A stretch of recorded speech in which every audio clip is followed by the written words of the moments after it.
Hi everyone, and welcome to the Chapter 9 lecture on molecular biology. Molecular biology may sound like kind of an intimidating name for a chapter, so let's start by specifying what we're actually talking about when we say molecular biology. Molecular biology is the field of biology that studies the structure and function of cellular molecules with a special emphasis on nucleic acids and proteins. You may remember that at the beginning of the class, we learned about how there are 4 different groups of biological macromolecules that make up living organisms, and those are carbohydrates, lipids, nucleic acids, and proteins. And molecular biology, while it studies all of these, it places special emphasis on the last 2. So why are nucleic acids and proteins special? It turns out that nucleic acids and proteins play extremely essential roles for your traits and your genetics.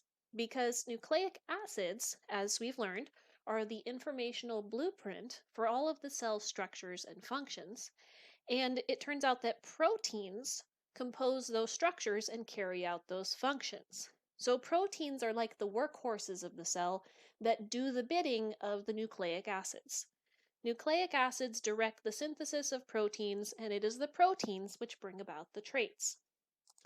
And I'll give you just a few examples of the sorts of traits that we can connect directly to proteins that are synthesized from your DNA. Your hair is a great example. Hair is composed primarily of the protein keratin, and the instructions for making keratin are written in the cell's DNA that make up your hair follicles. Some people have instructions for making keratin that has a brown pigmentation. Others have instructions for making keratin that has a black pigmentation or a blonde pigmentation or a red pigmentation. And depending upon what type of keratin the instructions in your DNA say to make, you will have that particular trait for your hair color. Another example has to do with lactose intolerance. People who are lactose intolerant are not able to eat dairy products because the primary sugar in dairy products is lactose, and people who are lactose intolerant are not able to digest and break down lactose. People who are not lactose intolerant, meaning that you can eat dairy products, are able to do so because they make a special protein enzyme called lactase, which is written in their genes to do so. People who do not have this protein enzyme lactase, they don't make it because their genetics, their nucleic acids, are not instructing their body to make the lactase enzyme. A final example has to do with hemoglobin. Hemoglobin is a very important protein because it is the protein that resides inside of the red blood cells and carries oxygen from your lungs through your bloodstream to all of your body's tissues and supplies them with oxygen. Everyone has instructions in their cells for making hemoglobin, but some people have mutations in those instructions which cause them to make a different version of the protein. The normal version of the protein, which you see on the left, results in healthy red blood cells which function normally, but mutated versions of the DNA results in an abnormal protein, causing a different shape to the red blood cells, which can lead to various disease side effects and a condition called sickle cell anemia. So these are just a few examples of how it is actually the proteins that bring about your traits, and the instructions for making those proteins are found in the nucleic acids. So in this chapter, what we are going to be looking at is these 3 questions. First of all, what is the structure of the 2 major nucleic acids? How are DNA molecules replicated? And how is the information found in DNA actually used to make proteins? So we'll start with this first question. What is the structure of the 2 major nucleic acids? We've learned before that, like all of the major macromolecule classes, nucleic acids are made of monomers or building blocks called nucleotides. And a nucleotide, a generic nucleotide that is, looks like this. It has 3 different components. It's got a sugar here, it has a phosphate group here, and a nitrogenous base up here. So while this is the general shape and structure of a building block of a nucleic acid, there are actually two major classes of nucleic acids, only one of which we've really touched on up until this point. We've talked about DNA, but there is another type of nucleic acid which is also very important in living organisms, and that is called RNA. DNA stands for deoxyribonucleic acid, whereas RNA stands for simply ribonucleic acid. Let's take a look at the differences in the structures of DNA and RNA nucleotides and see how these two different types of nucleic acids differ from each other. So the reason why deoxyribonucleic acid is called deoxyribonucleic acid is because of the type of sugar that is found in its nucleotides. That type of sugar is called deoxyribose. It's another type of sugar just like lactose, fructose, glucose, galactose.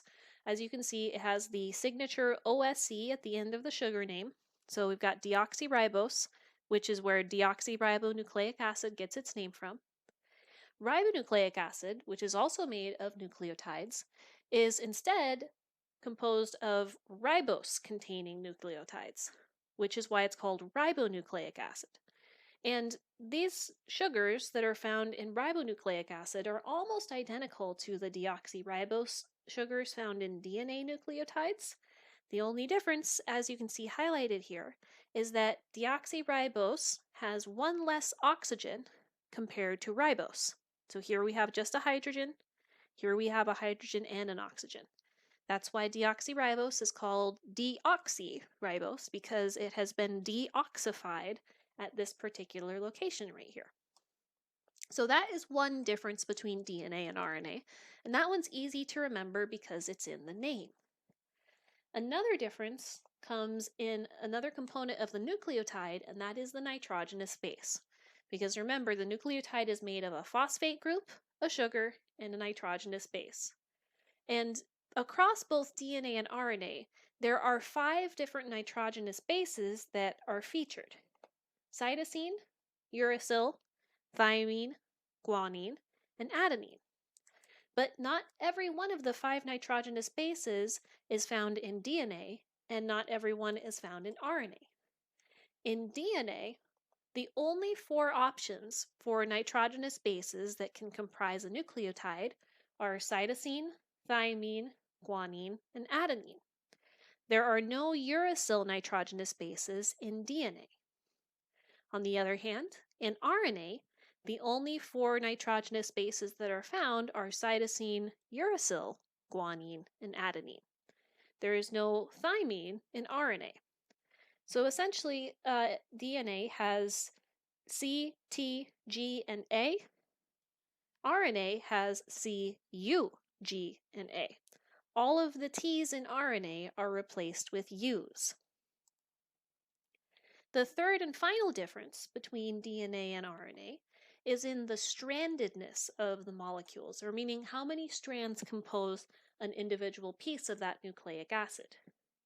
DNA is a double-stranded molecule, meaning that when you have one string of nucleotides, that string is always associated with a second string of nucleotides. That phenomenon doesn't happen typically with RNA molecules. They stay single-stranded. So in double-stranded molecules of DNA, there is a specific pattern in which the nitrogenous bases of one strand will be attracted to and pair with the nitrogenous bases in another strand. And the rules for how this happens are called complementary nitrogenous base pairing, or sometimes just referred to as complementary base pairing. The rules are that a guanine on one strand will always be paired with a cytosine on the opposite strand, so G's will always be with C's. Adenines will always be paired with thymines, so A's will always be paired with T's. So in that sense, the sequence of letters on one strand is a complement to the sequence of letters on the other strand. And of course, in actual cells, the DNA does not look like this. This depiction right here allows us to see all of the individual parts of the DNA molecule, but in fact, The DNA structure that you kind of see portrayed in pop culture, like in movies and that kind of thing, looks like this. This is what you get when you take this molecule and you effectively just twist it on itself in one direction so that it forms this spiral shape, which is called a double helix. So knowing the rules of complementary base pairing, in this checkpoint, what I would like you to do is tell me if one strand of DNA has the base sequence that you see here, what would be the base sequence of its complementary strand?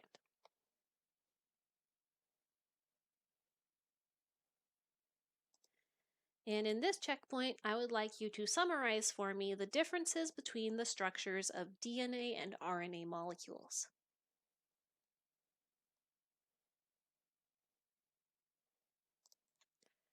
So that completes our discussion of the first question that we are dedicated to answering in this lecture, which is what is the structure of the two major nucleic acids, DNA and RNA? Now we're going to move on to the second question, which is how are DNA molecules replicated? We know that DNA molecules need to be replicated in order for cells to divide, because they need to pass down one copy of their DNA to each of their two daughter cells when the cells are making copies of themselves. In this checkpoint, we are going to do a little bit of review, and I want you to tell me during which phase of the cell cycle does the cell make that second set of DNA?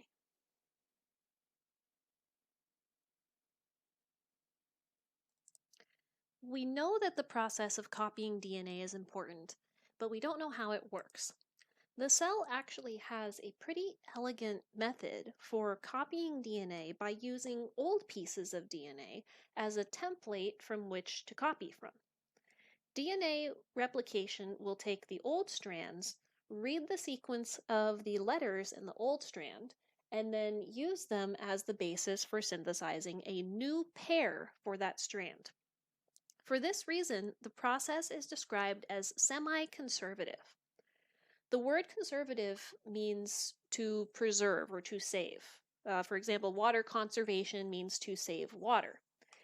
And so the process is semi-conservative because every new double-stranded piece of DNA that comes out of it is actually composed of one old strand that was used as the template for making a new strand to pair with it. So let's take a look at how this works. There are several enzymes that are active in this process of DNA replication. And the first enzyme is an enzyme called helicase. Helicase is named for the fact that its job is to unwind the double helix of the DNA. It takes the two strands and it separates them from each other, as you can see in this animation right here. This is necessary because the cell needs to use these old strands as a template for making the new strands. And so in order to be able to read the sequence of letters on each of the strands, it needs to separate them from each other, kind of like opening a book in order to see the words inside. In the second step, an enzyme called DNA polymerase will read the sequence of the letters on each of the strands, and on the basis of what it sees, it will build a new complementary strand using those rules of complementary base pairing, which is A goes with T and vice versa, and G goes with C and vice versa. So here's what this will look like. It uses free and available bases to build a complementary strand which matches the sequence of the existing strand.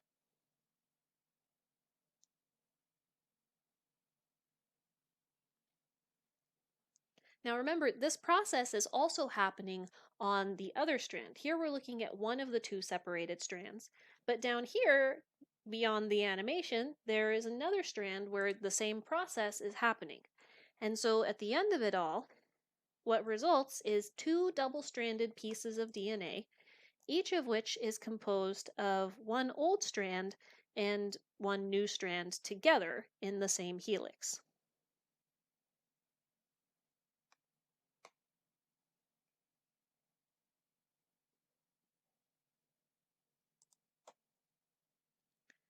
Now this brings us to our third and final question, which is how is the information stored in the DNA actually used to make proteins, which are the things that bring about your traits. So I'm going to pose a scenario to you, and this analogy will help you understand the complexity in the process of turning DNA into protein. So the DNA is stored in the form of chromosomes, which we have said before are kind of like the books of the cell. These contain all of the recipes, all of the instructions for doing and making the cell, things that the cell needs to do. The chromosomes are stored in the nucleus, and the cell only has one nucleus, meaning that it only has one library where all of these books are kept. If there was only one library in the entire world, it probably wouldn't be a good idea to let people check books or chromosomes out of that library. The reason being that they could get damaged, and if those are the one master copy, if that's the only library and those are the only books that you have, they are extremely valuable and they need to be protected. So if that really was the case, instead of letting people check books out of the library, what people would more likely be allowed to do was go to the library, make copies of the information found in the books, and then leave with those copies that they've made on a copy machine or take a photo of it with their smartphone. So this is a similar system to what the cell does with its DNA, because the DNA is very valuable and it has to stay inside of the nucleus where it can be safe. Therefore, when the DNA information needs to be used, instead of sending it out of the nucleus, the cell will make a copy of that information into the form of a molecule of RNA. This single-stranded RNA can then leave the nucleus and carry the information found in the DNA so that it can be made into various types of proteins which bring about your traits. This order is what is referred to as the central dogma of molecular biology. The progress from DNA to an RNA copy to the final protein product is so important to our understanding of genes and traits that it is referred to as the central dogma of molecular biology. So there are clearly two steps here in this process. There's the step of DNA to RNA, and then there's the step of RNA to protein. The first step of the process is called transcription, and the second step of taking the RNA to the protein is called translation. If you think about what these words mean in their colloquial usage, transcription, if you transcribe something, that means that maybe you're hearing it and then you're writing it down at the same time that you're hearing it, kind of like taking notes in the middle of a lecture. So transcription is called transcription in the context of the central dogma because it involves converting information within the same language. That is, we're taking a nucleic acid, deoxyribonucleic acid, and copying it into another type of nucleic acid, ribonucleic acid. So it's converting information within the same language, and that's what transcription is. If we think about the usage of the word translation in everyday language, what translation means is converting words from one language to another. And so therefore, translation is called such because it's taking a nucleic acid and transforming that information into a protein, which is an entirely different type of molecule, an entirely different type of language than that of nucleic acids. So before we talk about what goes on in each of these two steps, transcription and translation, let's look really quick at where they happen. If we stick with our analogy that the DNA is like the master copy of the book that needs to be kept in the library, the transcription of that book has to happen in the nucleus. So transcription happens there. After transcription, the RNA is free to leave the nucleus and undergo translation, which happens at a different cell structure called the ribosome. Ribosomes we learned about in our first unit as being responsible for protein production in the cell. And now we get to learn about how that works. So we're going to start with our first step. We're talking about transcription first, and then we'll move on to see how translation works. Transcription is mediated by an enzyme called RNA polymerase. If that sounds familiar, it's probably because we just talked about a related enzyme called DNA polymerase. And as we saw, DNA polymerase was responsible for building the new DNA strands during the process of replicating the DNA. RNA polymerase is then going to make these strands of RNA that are the copies of the DNA, which happens during transcription. Because RNA is a single-stranded molecule, RNA polymerase only needs to read one strand of DNA and then add letters to that one strand so that it makes a single-stranded piece of RNA as the copy. We're not copying both sides of the DNA like what happened in DNA replication. Instead, we're just copying the single strand into a single-stranded molecule of RNA. One thing to be aware of in how this works is the differences between the DNA and the RNA structure, such as, for example, the way that not every letter that is found in DNA matches with every letter that is found in RNA. So you can see in this animation that there are a few differences, and I want you to, in this checkpoint, answer for me if the template strand of DNA has this sequence of letters. What would be the sequence of letters that is built into the RNA copy made during transcription?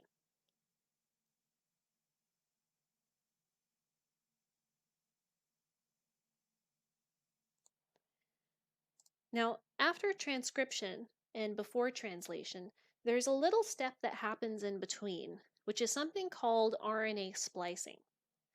The RNA copy actually contains information that is not needed and not necessary for making the protein. And so what happens in RNA splicing is certain sections of that RNA are cut out, and then the remaining sections are spliced together or resealed so that it makes one continuous strand again. The segments of RNA that get cut out are called introns, and the segments of RNA that are then pasted together are called exons. So in this animation right here, you can see these little blue proteins working on the yellow segments of RNA, which are the introns. It removes them, and then it seals together the red segments, which are the exons. So after transcription, the RNA has been created and it has been edited. And this RNA is actually called a messenger RNA because it is going to now leave the nucleus and carry this message, these instructions, to the ribosome where it can be translated. So that's what we're going to talk about next, the process of translating the message in the messenger RNA into a protein. As we said, translation creates a protein and it happens in the ribosome. And a ribosome is this giant complex that is itself actually made of a conglomeration of RNA and proteins put together. What will happen, as we will see, is this messenger RNA will thread through the ribosome, and the ribosome will read the letters in the messenger RNA and convert them into a protein. What are proteins made of? Well, we learned before that the building blocks of proteins are called amino acids, and there are 20 different amino acids, which you can see on the screen right here. Their structure differs in terms of this group hanging down right here that's been highlighted in the different amino acids, and they can be separated into different chemical categories based upon their chemical nature. We have electrically charged amino acids down here that have a negative or a positive electrical charge. We have polar amino acids, which are the ones that dissolve well in water. And then finally, we have nonpolar amino acids, which are ones that do not interact well with water. They are like oil and they want to separate from water. So, knowing what our goal here is, there are three components that are needed for translation. We need the ribosome, which is the machine or the factory that carries the process out. We need the messenger RNA that's coming from transcription and carrying the instructions from the DNA. And then we need amino acids, which are the raw material that makes up the protein, and the ribosomes will take those amino acids and build them into the structure that is directed in the messenger RNA. So how do ribosomes do this? How are ribosomes bilingual in this way? They read the RNA, but they write the protein. Ribosomes have a special decoding mechanism that they use to transform the RNA into protein. And what this decoding mechanism is every 3 RNA nucleotides encodes 1 amino acid of the protein. So sets of 3 nucleotides are referred to as codons, but we can kind of think about them as being like the words in this language that only has 4 letters here, C, A, G, and U. So right here we see an example of a strand of messenger RNA that has 9 nucleotides in it, and the ribosome would take that strand of 9 nucleotides, divide it up into sets of 3 letters, which are the words or the codons, and then it would read each set of 3 letters individually and turn each one into a specific amino acid. So 9 nucleotides gets converted into a 3 amino acid protein. These amino acids are brought to the ribosome by a special class of RNA molecules called transfer RNA. Transfer RNA, which is abbreviated tRNA, is composed of a single long strand of RNA, which at several different points is actually bonding to itself, and that causes it to take on this unique T-shaped structure. So this is all one string of RNA that we're looking at here, but at this point, and this point, the strand is sticking to itself, which is why it looks like this. Every tRNA molecule has a set of 3 nucleotides at one end that are more important than any of the other nucleotides found in this string of RNA. And that set of 3 letters is called the anticodon. At the other end of the tRNA, it is carrying an amino acid. And so what will happen is this anticodon down here, the set of 3 letters, which in this particular tRNA molecule is CGG, the anticodon will match up with the sequence of letters in the messenger RNA, and then the appropriate amino acid will be delivered to the ribosome on the basis of the match that is made between the codon and the anticodon. Here's what this might look like. So this is our messenger RNA down here, and the messenger RNA has the letters CUC. Then a transfer RNA, a tRNA, will enter the scene with the letters GAG, which matches up according to the complementary base pairing rules with CUC. And that particular tRNA molecule will be carrying the amino acid known as leucine, which is one of the 20 different amino acid options. Now, scientists have actually decoded every possible codon and determined which amino acid it corresponds to, and all of this can be summarized in a figure like this, which is called a codon table. The codon table shows every possible set of 3 letters composed of A, U, G, and C, the 4 RNA nucleotides, and which amino acid out of the 20 they correspond to. The way that you read this table efficiently is by looking for the first letter of your codon over here.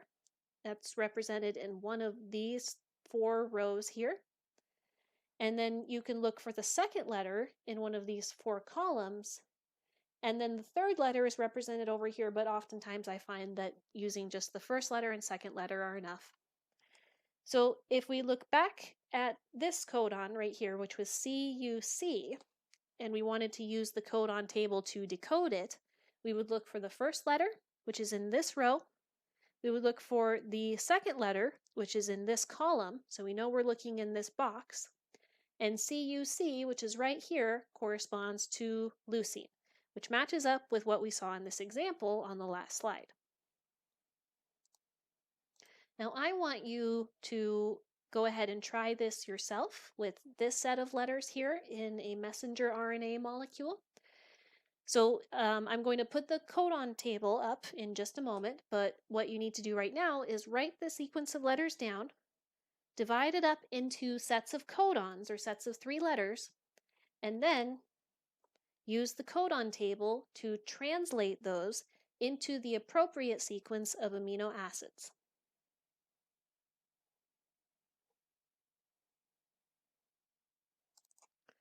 So now I have some figures to show you how this works, how this decoding process works inside of the ribosome. What you see on the screen here is the mRNA or the messenger RNA, shown in this lime green color, threading through this big brown blob, which is the ribosome itself. Right here, we have a tRNA molecule, and we can see that that tRNA molecule is matching up with the first 3 letters of the messenger RNA here. The first 3 letters of the messenger RNA are A, U, G. Those 3 letters are special, and if we look back at the codon table, I will show you why. The letters A, U, G represent the start codon. The start codon is called the start codon because these 3 letters come at the beginning of every single protein. And the start codon always encodes for the amino acid methionine. So methionine always starts the protein off. While we're at it, we should also mention that there are special codons up here which are called the stop codons. And they are called the stop codons because when the ribosome reads these codons, instead of putting an amino acid into the protein at that point, it will instead just stop making protein, and it signifies the protein's end. So the 3 stop codons are UAA, UAG, and UGA. So we see in our figure here that we have AUG as the first 3 letters, and that a tRNA has matched up with it with the appropriate anticodon, UAC, and it is carrying the amino acid methionine, which has been abbreviated here as MET. So far, so good.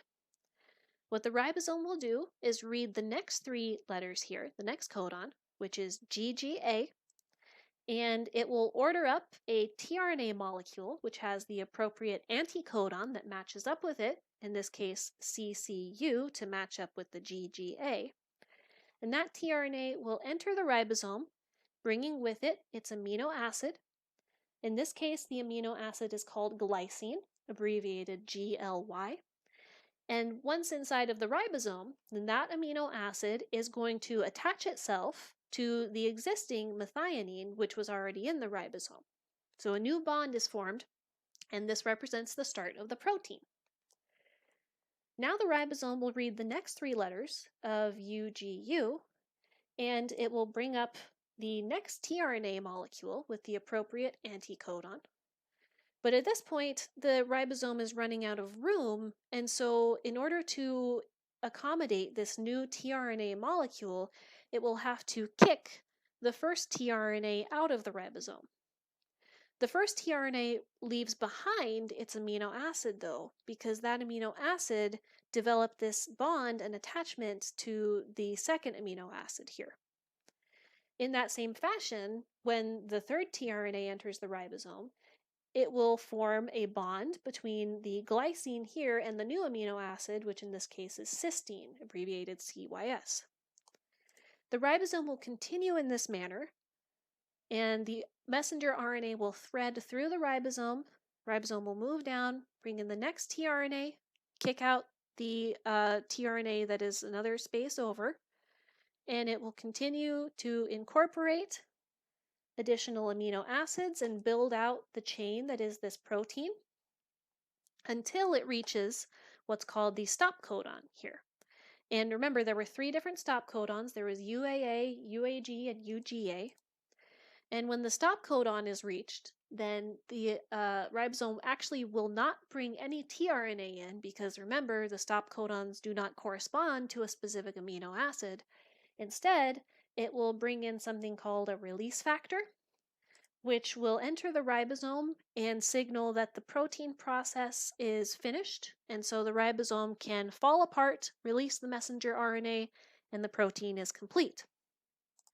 So at the end of all of this, what has been accomplished is this sequence of RNA nucleotides has been converted into this sequence of amino acids, which represents the protein.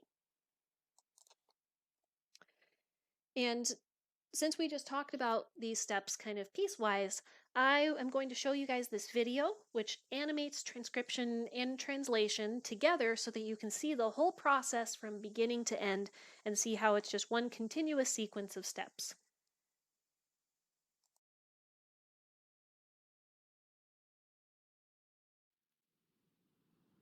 Here is a cell, the basic unit of all living tissue. In most human cells, there is a structure called the nucleus. The nucleus contains the genome. In humans, the genome is split between 23 pairs of chromosomes. Each chromosome contains a long strand of DNA, tightly packaged around proteins called histones.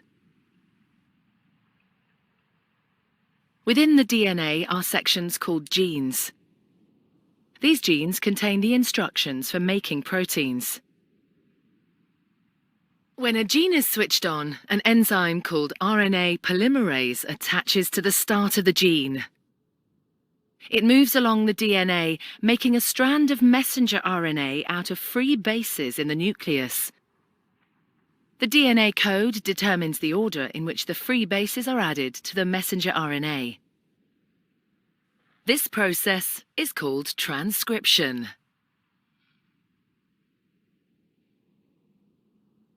Before the messenger RNA can be used as a template for the production of proteins, it needs to be processed.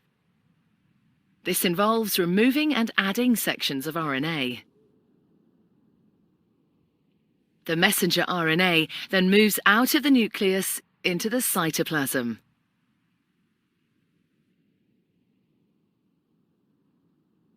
Protein factories in the cytoplasm, called ribosomes, bind to the messenger RNA. The ribosome reads the code in the messenger RNA to produce a chain made up of amino acids. There are 20 different types of amino acid. Transfer RNA molecules carry the amino acids to the ribosome. The messenger RNA is read 3 bases at a time. As each triplet is read, a transfer RNA delivers the corresponding amino acid. This is added to a growing chain of amino acids. Once the last amino acid has been added, the chain folds into a complex 3D shape to form the protein.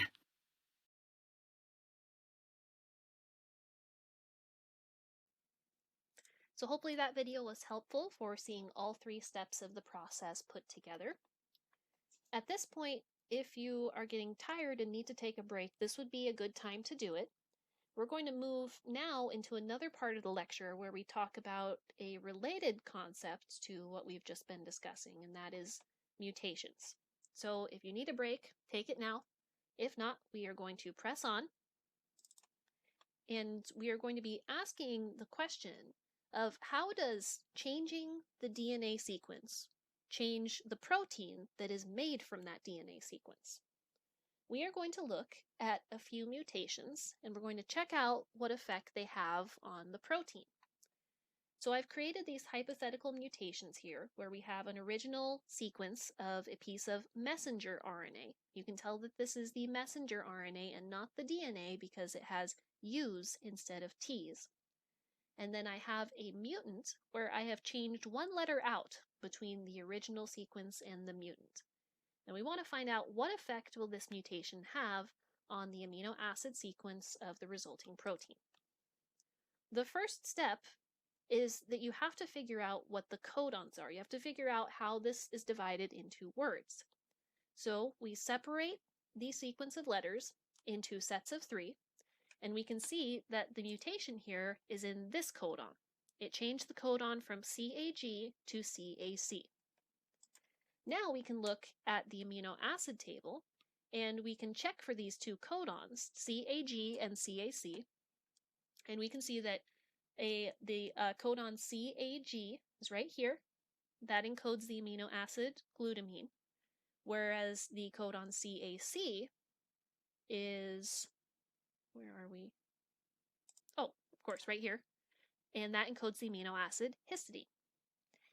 And so when you change that one letter out from being a G to being a C, the effect is that instead of the protein reading lysine, leucine, histidine, glutamine, serine, now it reads lysine, leucine, histidine, histidine, serine. This type of mutation is called a missense mutation. A missense mutation is a swapping out of one letter in the DNA, which leads to one amino acid being substituted for a separate amino acid. In this case, a glutamine amino acid was changed to a histidine amino acid. So in this checkpoint, what I want you to do is look at the codon table, which I'll provide on the next slide, and give me an example of a mutation that would be considered a missense mutation, any example. How I want you to provide this answer is give me one codon here, and then show me what it would change to in order to create a missense mutation. And remember, you can only swap out one letter in that codon.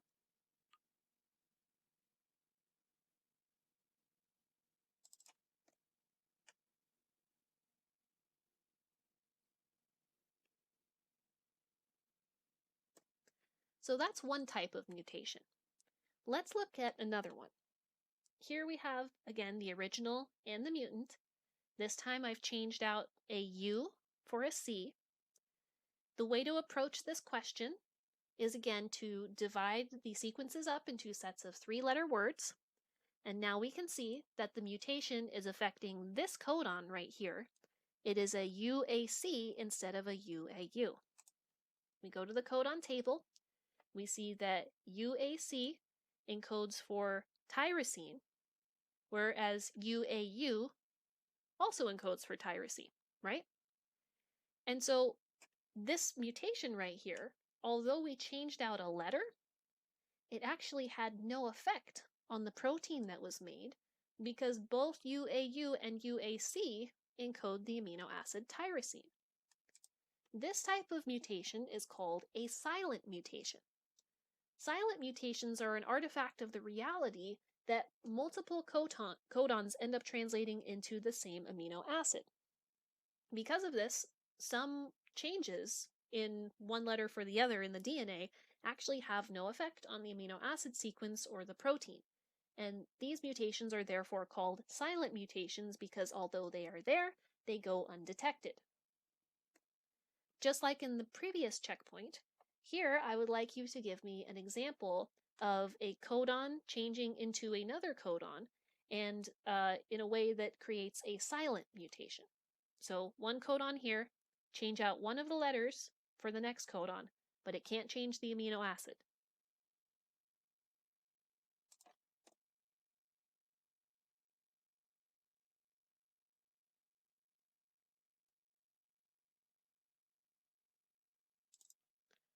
Here's one more type of mutation.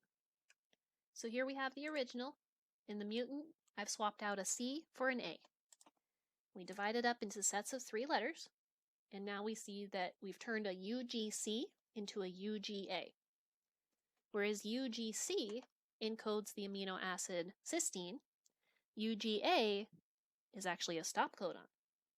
And so what this means is that the sequence of amino acids that will be translated in the original will be phenylalanine, cysteine, lysine, histidine, proline. But in the mutant, it'll go phenylalanine followed immediately by a stop. And the other 3 codons will be ignored because the ribosome doesn't know that this is a mistaken stop codon. It just sees the stop codon and it stops translating and goes to termination. These types of mutations are called nonsense mutations. A nonsense mutation turns a normal codon into a stop codon. And these types of mutations can be particularly bad because they cause an entire chunk of the protein not to be made. They are especially bad when they occur towards the beginning of the protein because they can cause even the majority of the protein to not be made, which can have a very dramatic effect on cells. Once again, in the style of the other two checkpoints, using the codon table, tell me an example of a mutation that would be considered a nonsense mutation.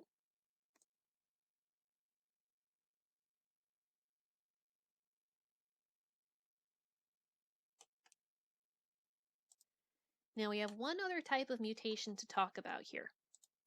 I've got the original sequence up here and the mutant down here. And in this case, instead of swapping out a letter, I actually added a letter in.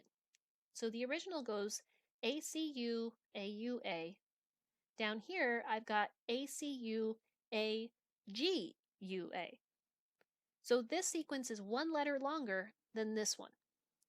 What effect will this have on the amino acid sequence of the protein? Well, first we have to divide this up into 3-letter codons. And now we see that the effect of inserting that one letter does not just change the codon where it was inserted, which turns from AUA to AGU, but rather the effect of inserting it affects all of the codons that are after it and makes them no longer match the original 2. That means that when the amino acids are translated, that every single one of them after this point is going to be something different. Only the first amino acid, the one that came before the mutation, is unaffected by the insertion of this extra letter. These types of mutations are called frameshift mutations. Frameshift mutations are what you get when one or more nucleotides is inserted or deleted. We saw an insertion, but this effect also happens if you delete letters as well. The effect is that the reading frame of the DNA codons is shifted, which is why it's called a frameshift mutation. This impacts the translation of all of the downstream codons. You can imagine how this works if you take an example in the human language. I've got a sort of nonsensical sentence here made of 3-letter words. If I take these letters here and I split them up into 3-letter segments, we get the dog ran for his log, and that is sort of a sensical sentence. But what happens if I take another letter and I insert it right at the beginning? Well, then if I ask you to slice this sentence up into 3-letter words, now we have something that is totally different and makes no sense. So this is the basis for frameshift mutations, which can also be very dramatic and have very negative consequences for cells. So in the last part of this lecture, in order to really reinforce these concepts of mutations, we are going to go through 2 different sort of case studies of mutations, one of which is a mutation that is inherited, and another one is a mutation that is acquired. An inherited mutation is a mutation that is passed down from an organism's parents. An inherited mutation affects the DNA found in all cells in your body. And the reason why is because that mutation was carried in either the sperm or the egg, which fertilized in order to become the zygote, and then that zygote was the basis for all of the other cells in your body which were copied from it. So the mutation gets propagated through every cell in your body if you have it from the moment of conception. Acquired mutations, on the other hand, are mutations that can arise in individual cells in your body and then spread as those cells multiply. These mutations can come from either random errors that your cell makes or exposure to mutagenic substances, which can increase the rate at which your DNA mutates. And we'll talk about what some of those substances are later on in the lecture. So first we're going to talk about an example of an inherited mutation, and then we'll talk about an example of an acquired mutation. The inherited mutation that we'll talk about is the mutation that causes the disease sickle cell anemia, which we've referenced several times before. Sickle cell anemia is caused by a mutation in the protein hemoglobin, which is responsible for the very important job of carrying oxygen through your circulatory system from your lungs to all of the body's tissues. Every red blood cell carries hundreds of thousands of these hemoglobin proteins, so they make up a very significant part of the interior of the protein. Now, here's what the genetic sequence looks like for a normal hemoglobin protein. Here are the letters that make it up. People who have sickle cell disease inherit 2 copies of this sequence that, instead of looking like this, look like this. And if you didn't see a difference, I'll highlight it for you. One letter is different up here. Instead of being an A, it's a T. Now, I've taken these letters and I have translated them, or pardon me, transcribed them for you here into a messenger RNA sequence. This is the sequence of the first 7 codons of the allele for normal, healthy hemoglobin protein. And down here, we have the sequence for the abnormal hemoglobin protein.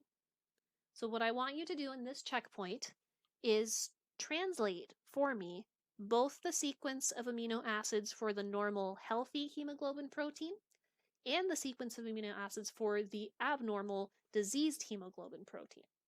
So write down these 2 sequences, divide them up into sets of 3 letters, and then use the codon table to come up with the sequence. So although I won't tell you where it happens, somewhere in your amino acids that you wrote down for that last checkpoint, you should have seen a change in one amino acid from being glutamic acid, which you can see highlighted here at the bottom, to being a valine, which you can see highlighted here at the top. You will note that these 2 amino acids occupy different sort of chemical categories on the amino acid table. Glutamic acid down here is electrically charged, whereas valine belongs to the nonpolar category and is therefore hydrophobic, meaning that it doesn't like to get together with water. Electrically charged things have no problem with water, and so the effect of changing the glutamic acid to a valine actually completely changes the way that the protein is structured.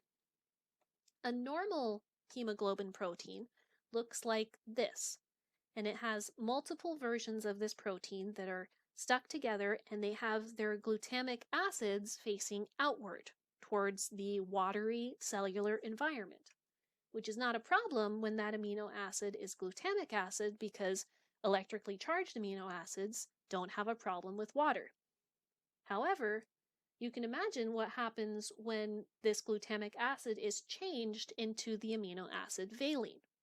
Valine is going to act like oil, another hydrophobic substance, and try to separate itself out from water.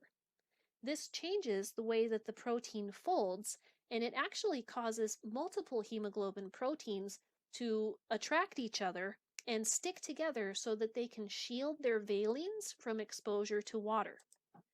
The result is that while normal hemoglobin proteins are freestanding like this, sickle cell causes the hemoglobin proteins to clump in this manner here because of their one hydrophobic out-of-place amino acid. And this clumping activity is what causes the overall shape of the red blood cell to form the sickle. Of course, this sickle shape causes problems for blood flow because it can block arteries and veins, and this is what can lead to all of the various symptoms associated with sickle cell disease, these abnormally shaped red blood cells, which trace their shape back to the activity of the protein, which is caused by the mutation from that one amino acid to a different hydrophobic amino acid. So, knowing what you just learned about the basis for sickle cell disease, in this checkpoint, I want you to use the codon table and the amino acid chart to figure out which of the following mutations would have a greater, or in other words, a worse impact on an organism, and why would that be the case. So the first step will be to write these mutations down. Then I want you to use the codon table to figure out what the mutations change the amino acids into. And then finally, look at what categories those amino acids belong to and figure out which one would have a more dramatic effect and why.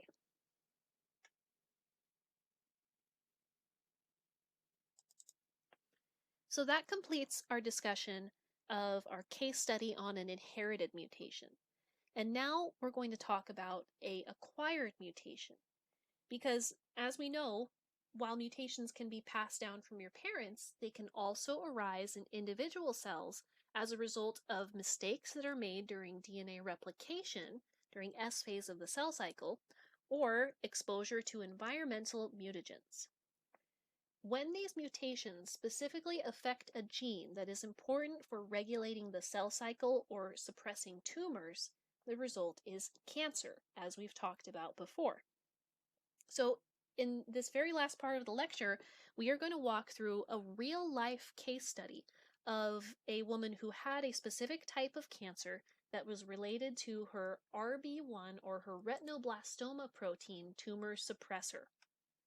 Now, it used to be far less common for patients to have an actual understanding of the basis of the genetics of their cancer. But it is becoming more and more common for doctors to actually look at the DNA of the cells in a tumor and figure out what mutations are causing the cancerous cells to arise. In this case, we have one such study of a woman named Mary, who was a 42-year-old mother of 3. It's not her real name. And she had smoked cigarettes since she was 19. But what was concerning for her and what brought her to the doctor was that she developed a persistent cough some time ago, and in the last few days she had developed tremors in her hands and other neurological symptoms. In this case study, they explained that she went to the doctor, and although her lung x-ray from 2 years prior had been clear, her x-ray upon this visit showed a tumor, which can be seen in the left-hand side of this picture. At this point, she was given a biopsy, and the biopsy revealed a particular type of cancer called squamous cell carcinoma, which can be seen here and here, and you can see the rapid growth of the cells and the concentration of those cells because they are dividing so quickly without having anything to regulate the progress through the cell cycle. They also found that the cancer had metastasized, which means that it had moved through the bloodstream or the lymph nodes and had been carried to another part of the body. And in this case, the cancerous cells had moved into the brain, where there was a metastatic tumor located which was causing the neurological symptoms and the hand tremors. Now, in Mary's case, her cancer was caused specifically by a mutation in the gene for retinoblastoma 1, a tumor suppressor protein that we learned is involved in the G1 checkpoint of the cell cycle, specifically in checking for adequate cell size before proceeding into the next stage. Now, the retinoblastoma protein instructions are normally almost 5,000 letters long. There's a piece of DNA in all of our genomes that's 5,000 letters long, and it encodes instructions for making this special protein which regulates the cell cycle. I have shown you here only a segment of those 5,000 letters, and as you can see, we make it up to about letter 2600, meaning that we're approximately halfway through the protein when Mary's mutation arises. I'll go back and forth between the last slide and this one again. You can see that normally there's a G there, but when Mary's cancerous cells were sequenced, they found that that G was no longer there. So in this checkpoint here, I want you to tell me, how would her mutation be classified? What type of mutation is it? And what would be the effect of this mutation on the RB1 protein that her cells are making?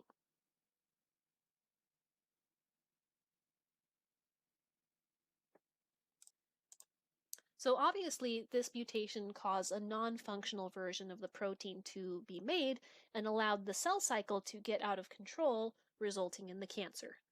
But what caused that mutation to arise in the first place? Well, the overwhelming likelihood is that various compounds inside of the cigarette damaged her DNA at the location of this particular letter in the RB1 gene. Substances that mutate DNA are referred to collectively as mutagens, and substances that mutate DNA in ways that cause cancer are called carcinogens. Here are some of the more well-known, well-understood mutagens and carcinogens. We, of course, have cigarettes, we have alcohol, and we also have, this one you may not know about, cured meats. Cured meats are meats that are preserved through the addition of salt. So this includes things like bacon, pancetta, sausages, and it was discovered that there is a correlation between consumption of cured meats and cancers of the stomach, colon, and rectum. So that is a significant contribution. And of course, Arizona's most famous mutagen, down here in the desert, is the sun. UV rays are capable of damaging DNA and causing mutations because what UV energy is actually capable of doing is when there are two T's adjacent to each other in a sequence of DNA, then the UV radiation causes those two T's to fuse and into a structure that is called a thymidine dimer. And of course, then when the DNA replication enzymes come along to make more DNA, they get confused by this structure and they make all sorts of errors, which lead to mutations. And I'm here to deliver some bad news to you, which is that there is really no safe way to get tan skin because it is DNA damage itself that causes tanning to happen. Tanning is a reaction to damage that has been done to your DNA. And so by the time you're getting tan, regardless of what method, regardless of whether it's in a tanning bed or in a salon or just outside by the pool, regardless of how you tan, if you're getting tan, it means that damage has been done. So on that sort of not so cheerful note, we will finish the lecture, and I will see you in the next one.